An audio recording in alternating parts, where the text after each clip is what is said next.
অনেকদিন চড়া থাকার পর কিছুটা কমতে শুরু করেছে মোটা চালের দাম। ভারত থেকে চাল আমদানির পর কেজিতে দাম কমেছে 2 থেকে 3 টাকা পর্যন্ত। খাদ্য অধিদপ্তরের দাবি, শুল্কমুক্ত আমদানির সুবিধা মিলছে বাজারে। আপাতত চালের বাজার অস্থির হওয়ার সম্ভাবনা নেই।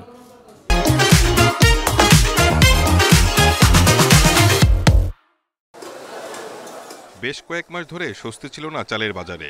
চাহিদা মাফিক কেনা গেলেও গুনতে হচ্ছিল বাড়তি দাম। অবশেষে দীর্ঘ 4 মাস পর সরকারের শুল্কমুক্ত আমদানির সুবিধায় চালের দাম কমছে। বাজারে গত সপ্তাহে ভালো মানের মিনিকেট চাল 80 টাকার উপরে বিক্রি হলো, এখন তা কেনা যাচ্ছে 77 থেকে 78 টাকায়। মোটা চালের দাম 1 থেকে 2 টাকা কমে পাওয়া যাচ্ছে 60 টাকার নিচে।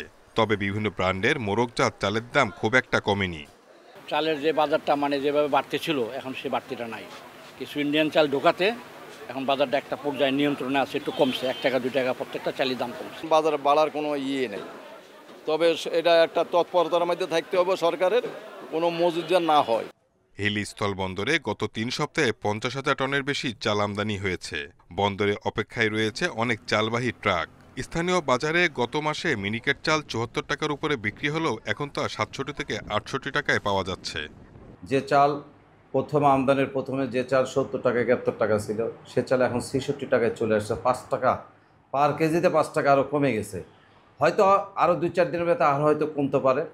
খাদ্য অধিদপ্তর বলছে সরকারিভাবে ধান চাল সংগ্রহ ভালো হয়েছে, একই সঙ্গে মজুতও বেড়েছে। টিসিবির মাধ্যমে খোলা বাজারে চাল বিক্রি, খাদ্যবান্ধব কর্মসূচিও চালু রয়েছে। সব মিলিয়ে বাজার স্বাভাবিক থাকবে বলে আশা তাদের। আমরা ওএমএস কার্যক্রম চালু রেখেছি।